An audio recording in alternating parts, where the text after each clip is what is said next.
Hello and welcome to my channel. I'm Cyrus and this is Tuntum Network. Please go ahead and subscribe to the channel if you haven't done that already. Thank you.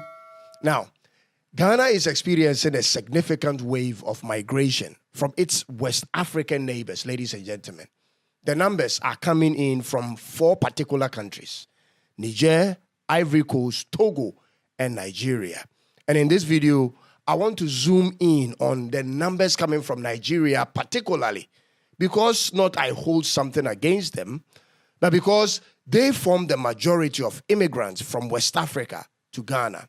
Now, the first question I wanted to know for myself was, what is driving these numbers, ladies and gentlemen?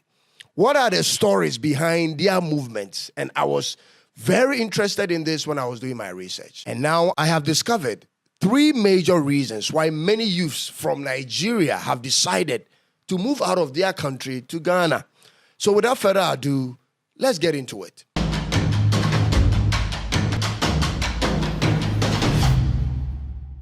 Nigeria as a country is nearly 4 times as big as Ghana, and their population is almost 7 times the population of Ghana's. But in recent years, Nigerians have moved to every corner of Ghana. I mean every corner. From all the way in the Upper East to the Upper West, to the Savannah, Volta, Western, Ashanti region, and even to Accra. From the very interior villages to the main city centers, Nigerians are found everywhere in Ghana today, ladies and gentlemen. Take, for instance, a town called Zebila, which is in the Upper East region of Ghana. It is a small town which many Ghanaians have no idea where to locate it on a map, but the Nigerians are there. And it's not just their men, but their young women too. So I had to look into why they've decided to move to Ghana in spite of Ghana's limited land size and resources in comparison to theirs. Folks, this is what I found, and it will blow your mind. The third reason will blow your mind, I promise you. Now, reason number 1, electricity availability. This is the most obvious one.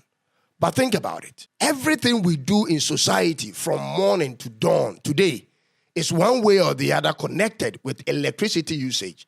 Charge your phone, watch television, see your way around at night, dressmakers, shops, factories, banks, churches. Everything is connected to the grid, ladies and gentlemen. So the moment lights are taken or the supply is unpredictable, everything is either disorganized or comes to a standstill. I remember some 9 years ago when Ghana was immersed in total darkness. It was a nightmare and unproductive to the core. Nothing worked and life became frustrating, ladies and gentlemen. This made some people leave the country, but not as much numbers as they are leaving Nigeria.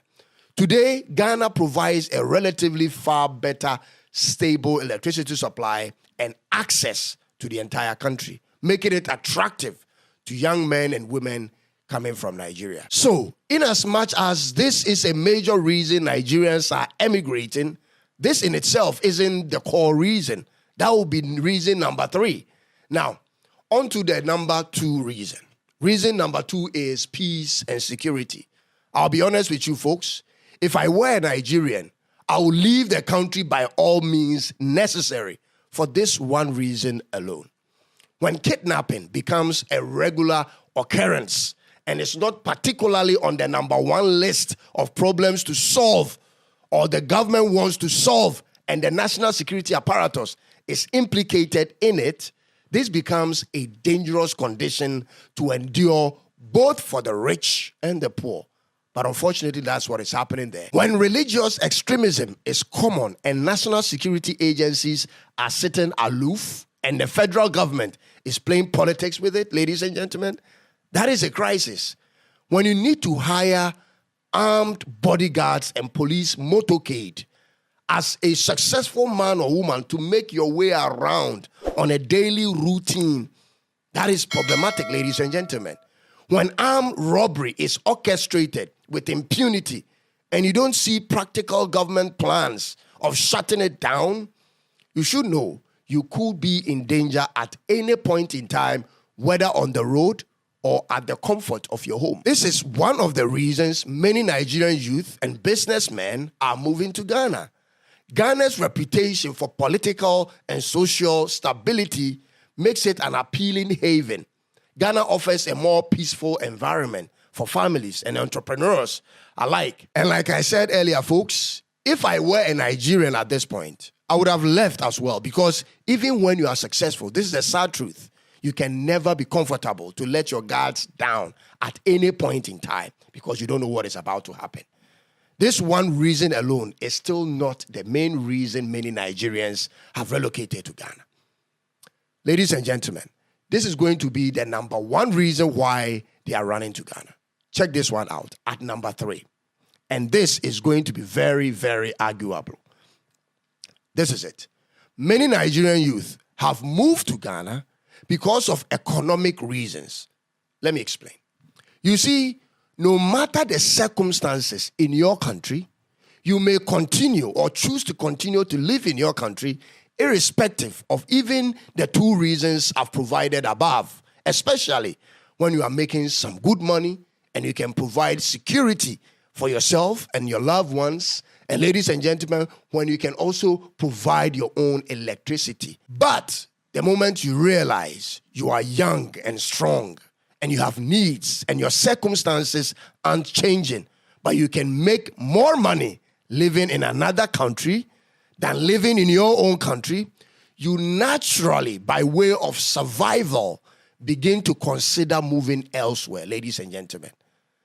Let me cut to the chase with this one. The standard of living in Ghana is higher than the standard of living in Nigeria. This is a fact. But that's also true for the USA. The standard of living in America is higher than the standard of living in Ghana.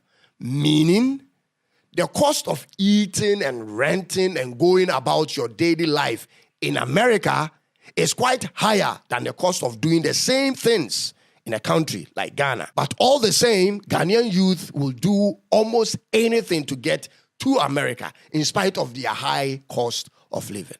Why is this so, folks? It's because of the job opportunities America presents and the American currency itself. Same is happening to Nigeria, folks. Ghana is becoming to Nigeria what America is to Ghana. I repeat, Ghana is quickly becoming to Nigeria what America is to Ghana. And that is the 2 key things: a land of opportunities and a country with a higher currency.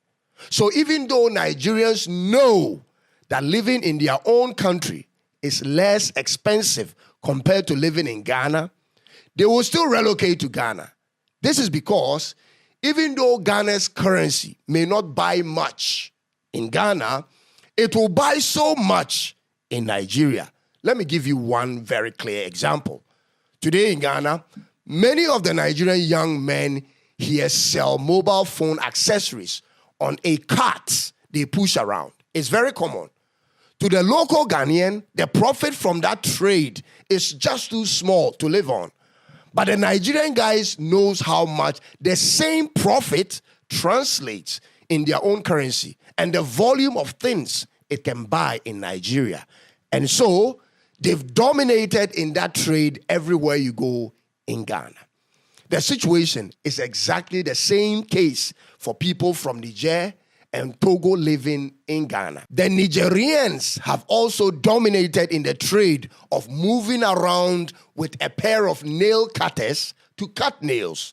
Artisans in the POP and certain building and construction jobs are dominated by people from Togo. Why? Because even though the profit from it is small to the Ghanaian, or to anyone spending that money in Ghana, the same profit will do more to them in their own countries. So I can therefore emphatically say that Ghana is now the new abroad to Nigeria, to Togo and Niger. If you put your bias aside and the insults and you look at the facts provided, you may come to a similar conclusion. Currently in Ghana, there is not a single town or city without the presence of Nigerian nationals. It's impossible, folks. If you look around and you don't find one, it's because the Nigerian national has lived there so long, he or she has learned to speak our local language and has perfectly assimilated in that community. And this is not to throw shade at Nigerians, but to send a word of message to the government of Nigeria that these three problems, ladies and gentlemen, in their country are non-negotiable. It must be resolved at all costs and by all means necessary, ladies and gentlemen. Nigeria needs peace and security. Nigeria needs stable electricity supply. And Nigeria needs economic improvement, ladies and gentlemen. According to the National Bureau of Statistics in Nigeria, the NBS of Nigeria, in 2022, 63% of Nigerians were multidimensionally poor. The same body in 2023 stated that approximately 46% of Nigerians, equating to about 104 million individuals, were living below the international poverty line of $2.15 per day. So obviously, this is not something I am making up. It is a fact and it's a public knowledge. This is unacceptable for a country that has so much. Ladies and gentlemen, the self-acclaimed giant of Africa seems to be sleeping, and it's even affecting their national men's football team. If indeed they are the giants of Africa, then the sleep time is over.